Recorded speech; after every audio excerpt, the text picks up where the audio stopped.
Bien, bonjour à tous. J'espère que vous et vos proches allez tous bien. Je suis très heureux de vous accueillir. Vous m'entendez sans ça? Oui, il marche.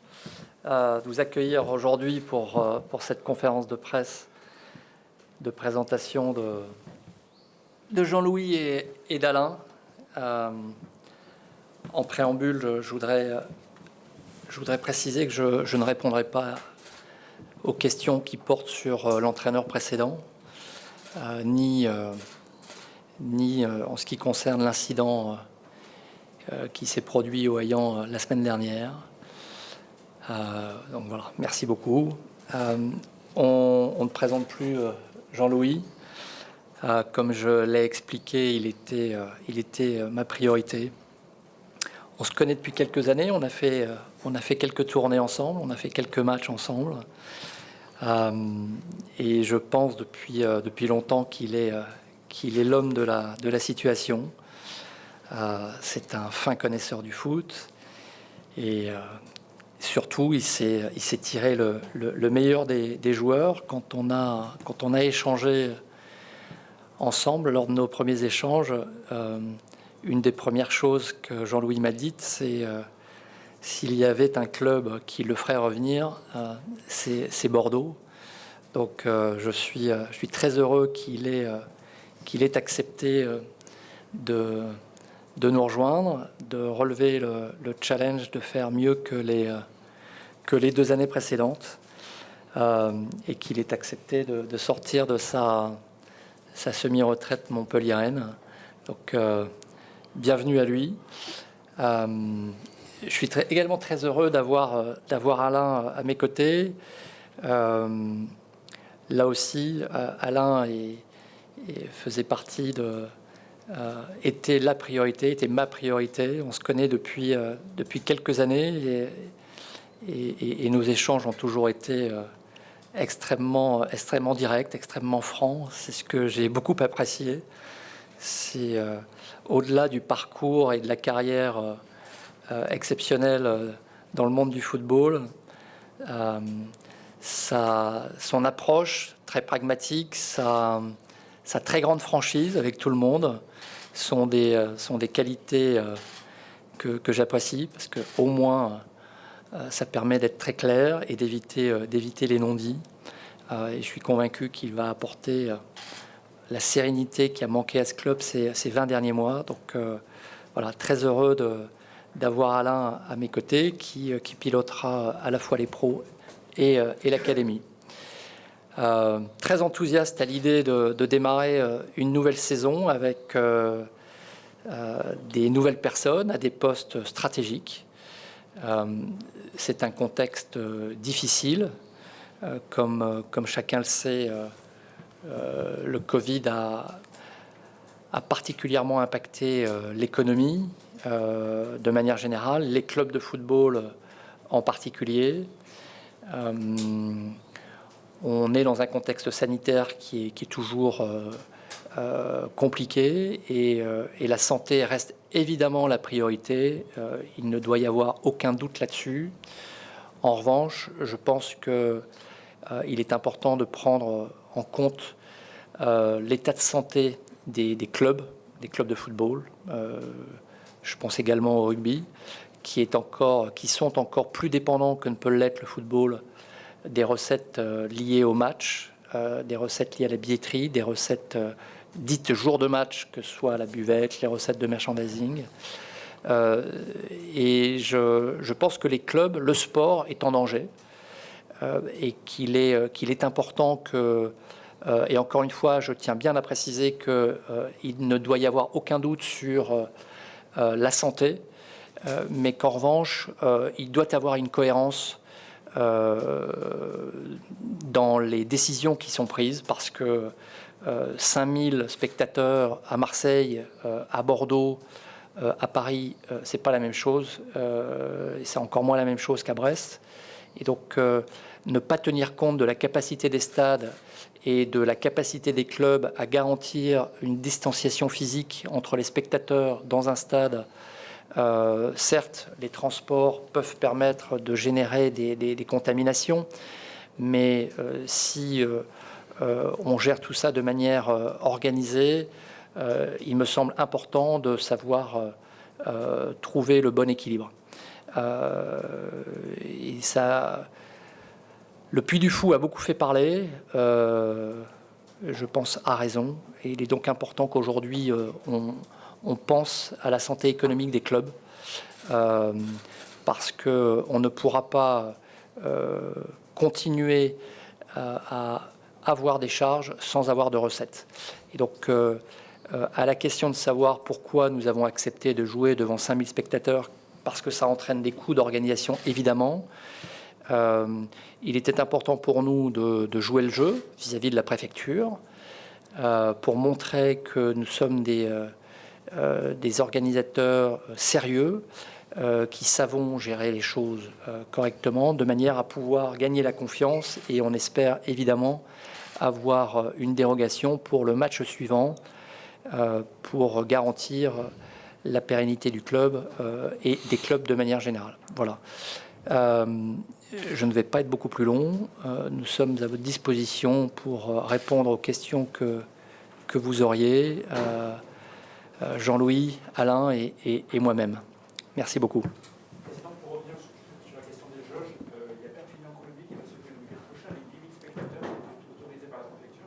J'ai pas compris. Perpignan-Colomiers qui Un match amical va être autorisé. 8 000 spectateurs. Alors, non, mais c'est la raison pour laquelle je ne remets absolument pas en cause ce que j'ai lu dans la presse, où concrètement il m'a été dit qu'il y avait eu un accord entre toutes les préfectures. J'observe qu'en Vendée c'est différent, et qu'en l'occurrence la préfecture prend une décision qui est différente également. Bon, voilà. Je pense qu'elles doivent certes prendre en compte l'état des cas dans la région concernée. Je peux comprendre que dans les Bouches-du-Rhône et dans la région parisienne, il y ait peut-être des décisions différentes. Je peux comprendre qu'en Gironde, les cas augmentent, mais encore une fois, nous avions un plan permettant d'accueillir, on va dire, environ 13-14 000 spectateurs en respectant les mesures de distanciation physique. Et je m'inscris dans la démarche qui est défendue par la préfète, avec laquelle on a d'excellents rapports. Mais je profite de l'occasion pour dire qu'on apprécierait une dérogation pour le match suivant si tout se passe bien à l'occasion de celui-ci. Président, bonjour, Félix Roy, Mediapro. Au-delà des compétences des deux hommes, de M. Gasset et M. Roche, qui sont reconnus par tout le monde du football, est-ce que vous, à titre personnel, vous estimez qu'associer votre image à celle de légendes du club qui sont sur le retour, c'est un bon moyen pour vous aussi, par rapport à votre image qui a été un petit peu discutée auprès des supporters, justement de dissiper les quelques divergences d'opinion qu'il y a pu avoir avec ces supporters, notamment sur la volonté de l'actionnariat du club que vous représentez? Est-ce que vous pensez que vous associer à ces deux anciens du club est aussi un bon moyen, peut-être d'amorcer une pente ascendante au niveau de la communication? La volonté que l'on a eue tout d'abord, c'est de faire appel, comme vous venez de le dire, à des personnalités du football qui n'ont plus rien à démontrer. Et donc le choix qui a été fait est un choix de compétence. C'est un choix de compétence, c'est un choix d'homme. Et j'ai envie de mettre le choix d'homme avant le choix de compétence, ou à égalité, parce que s'il y a bien une chose qui compte dans un club de football, c'est un alignement parfait entre un actionnaire, un président, un directeur sportif et son coach. Et je profite de l'occasion pour dire à quel point les relations entre nous sont bonnes. Le fait que nous nous connaissions avant a également évidemment joué. J'ai l'habitude de dire qu'il ne doit pas y avoir l'épaisseur d'une feuille de papier à cigarette entre ce trio, parce que c'est la condition de la réussite, tout comme la stabilité dans les effectifs. Ensuite, il était important, après une gestion que je vais qualifier de particulière à l'occasion des 14 premiers mois, d'être cohérent avec la volonté du club de le réancrer dans sa région, de le réancrer dans sa ville. C'est un des piliers de la stratégie qui est d'ancrer encore plus profondément le club dans la région Nouvelle-Aquitaine. C'est cohérent avec toutes les actions que nous menons.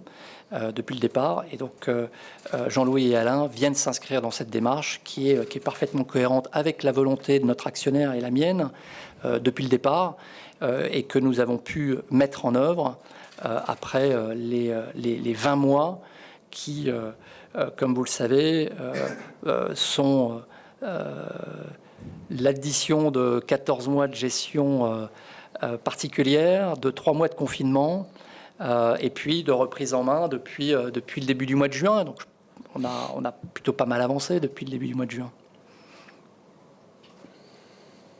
Bonjour Jean-Louis. Bonjour. Journal de l'équipe. Ça fait une semaine que vous êtes là désormais. Qu'est-ce que vous pouvez nous dire un petit peu sur votre retour au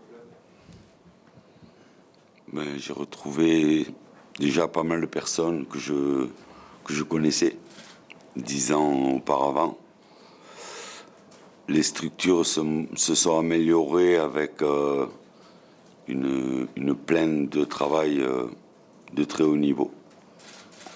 Et ensuite, j'ai découvert un effectif que je ne connaissais pas. Donc, on a fait une semaine d'observation en stage et malheureusement, on n'a pas pu la conclure par un match amical pour voir si le travail avait été bien perçu. Bonjour, Bonjour. Le gardien de Sud-Ouest. Sur la dernière interview qu'on avait vue, vous parliez d'éventuellement un retour en sélection. On vous retrouve maintenant à nouveau en club. Qu'est-ce qui vous a décidé et qu'est-ce qui vous a décidé pour Bordeaux aussi? Rien ne s'est passé comme prévu. Voilà, quand j'ai arrêté Saint-Étienne, j'étais fatigué, je l'ai dit. Et je pensais sincèrement que j'allais finir chez moi, à Montpellier, dans un rôle sans pression, on dira.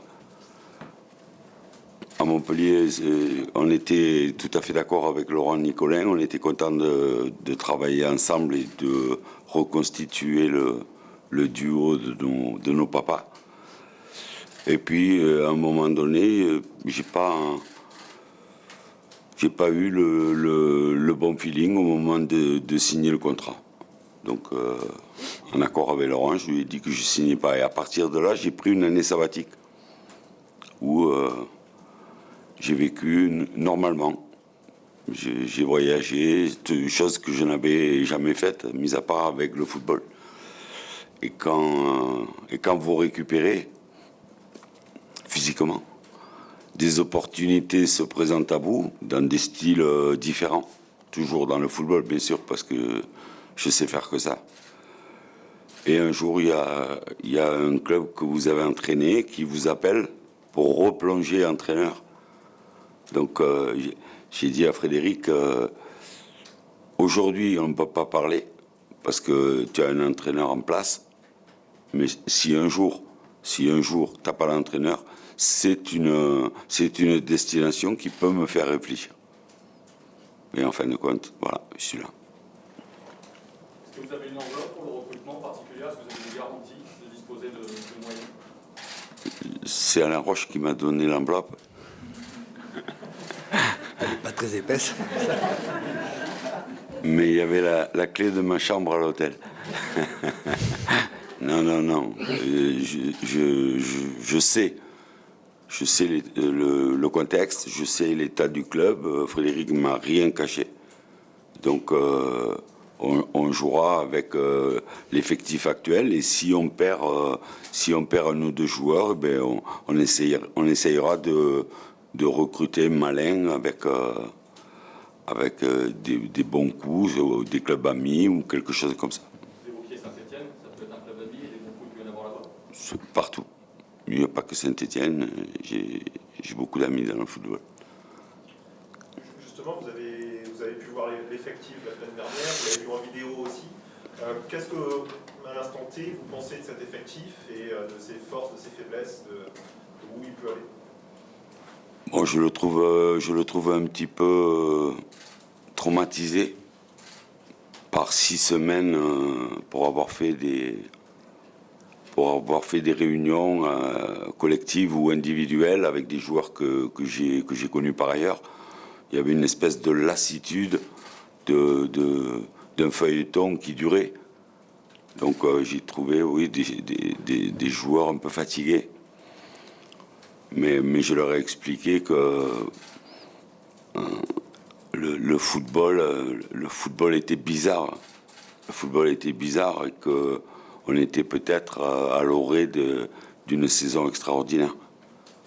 Que personne ne pouvait nous dire ce qu'on allait faire. Personne.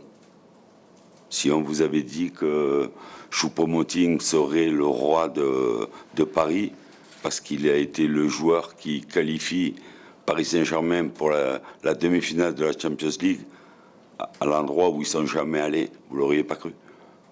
Il n'y a que le football qui peut faire ça. Donc je leur ai dit qu'il fallait se concentrer, qu'il fallait travailler, qu'il fallait faire plus, avec des ambitions mesurées au départ, c'est-à-dire remettre ce grand club à un endroit un peu meilleur, et après peut-être faire quelque chose de très bien. Et sportivement, qu'est-ce que vous en pensez en termes de technicien, sur ce que éventuellement c'est les forces et les faiblesses là où L'effectif me paraît bon. Après, ça dépend les objectifs que vous avez. Moi, j'ai l'habitude de regarder les budgets du club et je fais à peu près le classement. Donc, si vous êtes à la place du budget, vous avez fait votre travail comme il faut. D'accord ? Si vous êtes au-dessus du classement du budget, c'est que vous avez fait une très bonne saison. On va essayer de commencer par là et après on verra. Vous parliez du feuilleton qui a duré. Il a duré aussi quelque part aussi pour vous, par écouter. Vous aviez craint que ça ne se fasse pas un moment avec Bordeaux? Je vous l'ai dit, j'avais plusieurs opportunités dans d'autres domaines. Hein, j'avais un domaine où ça allait être nouveau pour moi, toujours dans le football, mais je me disais aussi pourquoi pas. Mais j'ai toujours fonctionné comme ça. Je sais que le destin fait son œuvre et j'étais pas pris par le temps de donner une réponse à qui que ce soit. Donc j'ai attendu patiemment avec ma famille et mes petits-enfants. Et un jour, Frédéric m'a appelé pour me dire est-ce que tu es toujours d'accord pour le faire? Et j'ai pris la voiture et je suis parti.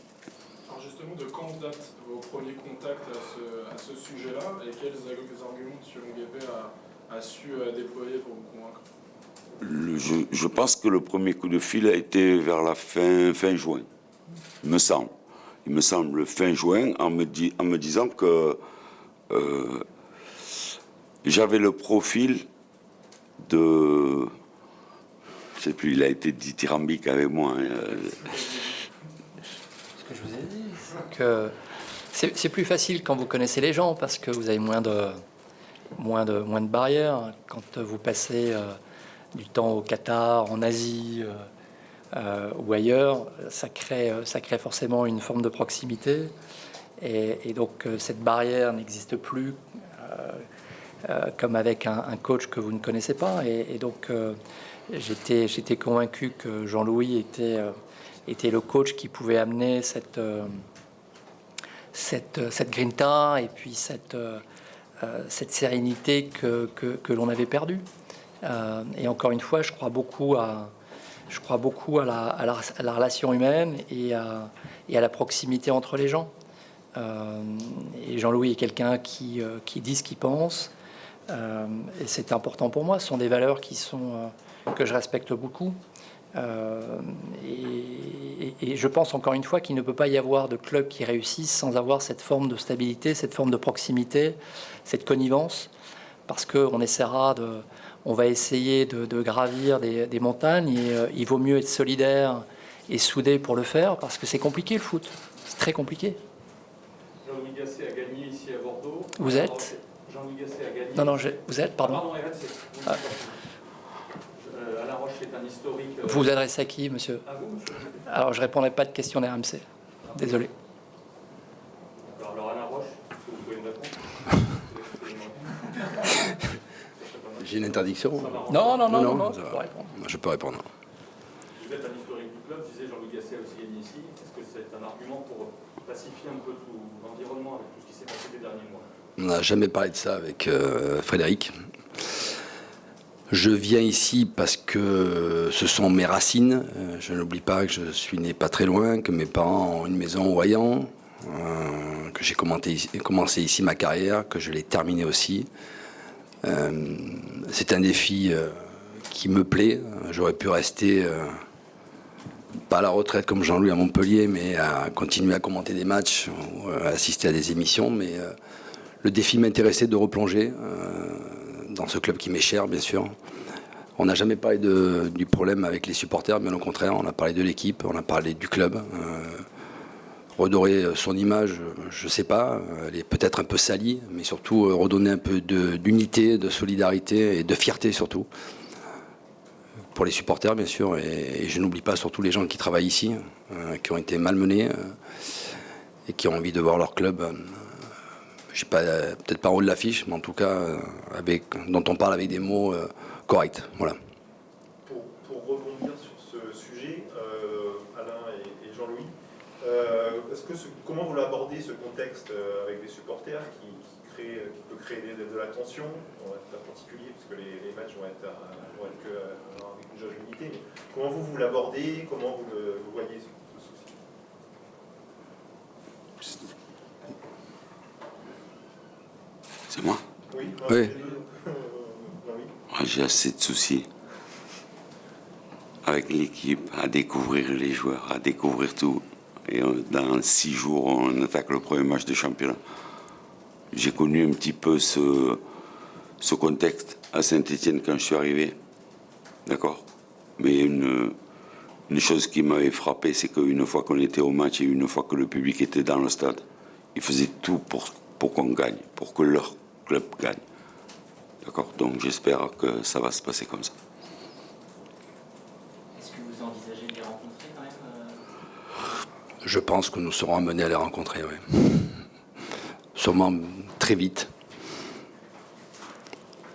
Après le contexte, quand on est joueur, on préfère toujours jouer dans un climat apaisé. Hein. Et pour apaiser le climat, rien de tel qu'avoir des résultats rapides. Je ne sais pas si on fera changer l'état d'esprit, en tout cas les revendications, mais nous on doit se concentrer sur le sportif, avoir une équipe extrêmement compétitive et gagner les matchs. Justement sur le sportif, quel est un peu votre plan sur le mercato? Est-ce que c'est de conserver justement une majorité de l'effectif, de remplacer que en cas de départ? Est-ce que vous avez un plan à peu près jusqu'au 5 octobre du coup? On a tous des plans, mais le marché va dicter un peu. C'est vrai qu'on a un cadre financier qui a été fixé par les actionnaires et par Frédéric. On va tenter d'y rester. Parler de départ, il y aura peut-être des départs. Je n'oublie pas qu'il n'y a pas qu'un seul mercato, il y en a beaucoup. Il y en a aussi à la trêve, il y en a encore au mois de juin. En tout cas, s'il y a des départs, ils seront compensés de manière, je l'espère, intelligente. On n'aura peut-être pas des moyens énormes pour recruter, mais à nous de réfléchir et de le faire en totale coordination avec Jean-Louis pour qu'on ait une équipe extrêmement compétitive. Est-ce que votre priorité aujourd'hui c'est les fins de contrat en 2021, puisqu'il y en a beaucoup au club notamment? C'est une priorité, oui. Pourquoi? Parce qu'il faut que les joueurs soient dans le meilleur contexte mental pour pouvoir évoluer. Il y en a qui doutent, il y en a qui apprécient être en fin de contrat aussi. À nous aussi de faire une évaluation qui mérite une prolongation ou doit partir. On va réfléchir tranquillement. On vient d'arriver. Jean-Louis a eu l'équipe depuis simplement une semaine, donc c'est à lui d'évaluer surtout les joueurs sur lesquels il peut compter. Et nous, on avisera en fonction de son avis. Et bien sûr aussi, je ne le cache pas non plus, des propositions qui peuvent arriver pour des joueurs dans cet effectif-là. Et à nous de réagir rapidement. Vous donnez justement une date pour évaluer le groupe, pour dire 20 septembre, pour dire eux ils vont avoir du temps de jeu, eux ils risquent d'en avoir moins. Vous donnez une date comme ça pour dire aux joueurs aussi. Certains sont en attente un peu de savoir. On va voir un peu déjà les premiers matchs. Hein. On fera une évaluation avec Jean-Louis, comment il voit les choses. C'est lui qui est en charge de l'équipe, c'est pas moi. Mais il faudra travailler en main dans la main pour que ça se passe le mieux possible. Jean-Louis, vous êtes arrivé tard, entre guillemets, dans la préparation. Quelles sont les priorités? Vous avez parlé de l'aspect mental tout à l'heure, mais quelles sont les priorités pour déjà Nantes et sur ces 2 semaines de préparation? Faire jouer la meilleure équipe avec l'effectif qu'on a. Arriver à trouver le bon système avec aussi quelques petites blessures. Il faut savoir qu'en stage, il y avait 5 joueurs qui s'entraînaient à part. Et des joueurs comme Pablo, Adli, Jovanovic, Benito, Mexer qui s'est un petit peu fait mal aux adducteurs. Donc déjà que c'était compliqué, ça le devenait encore plus. Mais il faut tirer 100% de l'effectif, faire démarrer la meilleure équipe contre Nantes, en sachant qu'on n'a pas fait de match. Voilà. Même Auxerre, le dernier match, on n'a pas pu le jouer.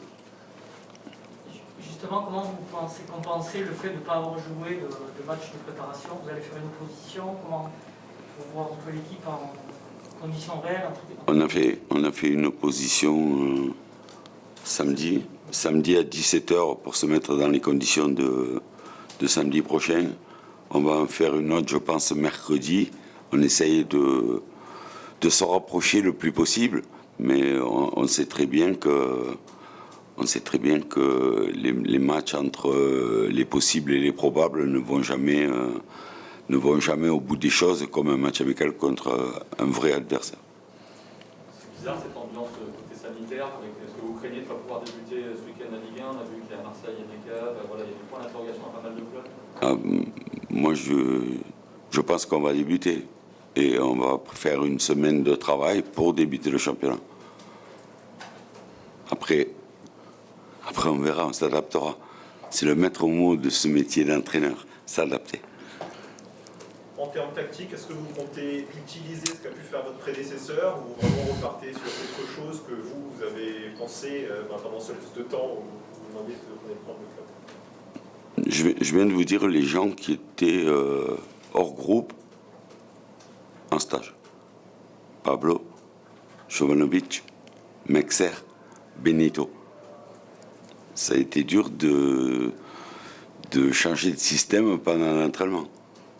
Il y avait pratiquement 4 défenseurs centraux qui étaient pas dans l'entraînement. Pablo, on l'espère le plus vite possible, mais les autres, ce sont des petits bobos qui font que ça vous retarde d'une semaine, de 10 jours. Donc on a travaillé avec les gens valides et on jouera avec les gens valides contre Nantes dans la meilleure formule possible. Une question pour Monsieur le Président. Où en sont les infrastructures, les terrains, tout simplement? Les terrains seront prêts, a priori, devraient être prêts le 24 août pour que l'équipe puisse y jouer. Bonjour Jean-Louis, Anthony Volstein de Canal+. Justement, avec ces crises sanitaires, jusqu'à quel point elles perturbent un peu la préparation, peut-être même l'état d'esprit un peu des joueurs? Est-ce qu'au quotidien, vous sentez que c'est un début de saison qui n'a rien d'un autre? On demande aux joueurs, on sait les mesures. Donc il ne faut pas que les joueurs aillent chercher ce qu'ils n'ont pas. On sait les endroits qui sont dangereux. On sait que le port du masque est obligatoire. On sait qu'il y a une distance à avoir. On essaye de leur expliquer qu'ils pourraient mettre en danger le groupe. Donc on essaye de mettre les entraînements très tôt le matin. Comme ça, ils se couchent bonne heure. Et après, on compte sur leur professionnalisme. Mais il faut le répéter et pas croire que ça arrive qu'aux autres. Voilà, pour le moment, on touche du bois. On n'est pas confronté, mais il faut être très, très attentif.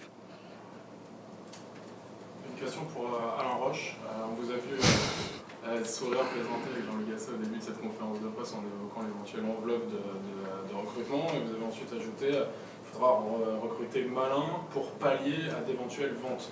Est-ce que si ces ventes étaient actées, les recrutements pour y pallier seraient à la hauteur de ces ventes? Ou est-ce que ces ventes, et peut-être que cette question s'adresse aussi à vous, Président, sont amenées plutôt à compenser un déficit et par recruter malin, vous entendriez des prêts avec option d'achat notamment? Est-ce qu'on va recruter autant qu'on... Il va falloir jongler avec les chiffres. Mais il y aura des départs si les prix sont en adéquation entre le désir du club et bien sûr ceux des joueurs. On avisera, voilà. Mais l'enveloppe, on l'a dit, est plutôt réduite. On est plutôt sur des économies, mais le club se tiendra bon en tout cas. Je crois que cette équipe l'a démontré au cours de la première partie de saison dernière. Elle a su rivaliser avec les équipes de haut de tableau et de manière assez objective. Quand on regarde certaines des équipes qui vont jouer l'Europa League, notre effectif peut assez décemment rivaliser avec ces équipes, que je félicite d'ailleurs. Donc, un des enjeux, c'est de viser une stabilité entre joueurs d'expérience et joueurs un peu plus jeunes. Vous le savez, on a réussi notre examen de passage auprès de la DNCG. Un certain nombre d'engagements ont été pris et je souhaite, par respect pour eux et déontologie, respecter ces engagements. Comme Jean-Louis l'a exprimé et Alain aussi, on a été très clair sur ces sujets dès le départ. On évoquera les opportunités lorsqu'elles se présenteront, mais en tout cas, voilà, on va essayer de viser une stabilité et comme ça a été dit, de faire en sorte d'être agile, de s'adapter au marché, tout en respectant les engagements qui ont été pris. J'ai mis un peu de temps parce qu'en fait, il y a pas mal de manifs encore devant qui demandent encore votre démission. Comment vous vivez justement ce contexte social, entre guillemets, qui n'a pas l'air de s'arranger au fil des semaines? Alors, je vais répéter ce que je disais en préambule et vous n'étiez pas là. Donc, je disais que je ne répondrai pas de questions en ce qui concerne les supporters. L'objectif de cette conférence de presse, c'est de présenter, si besoin était, Jean-Louis et Alain.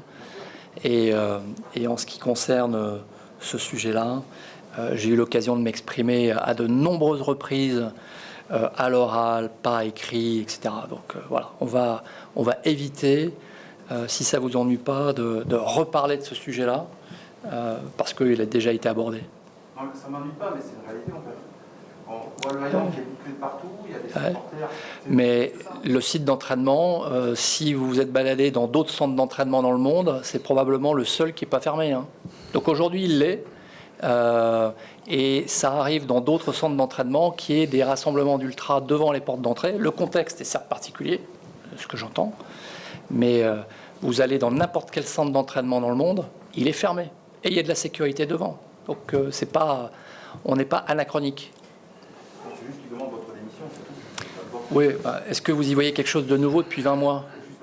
Non, bon, voilà. Donc, justement, je ne sais pas si c'est une question pour Alain, mais est-ce que vous avez peur à un moment donné qu'il y ait du débordement, puisqu'aujourd'hui ça reste pacifique? Est-ce que vous avez peur dans le stade ou ailleurs qu'il y ait du débordement?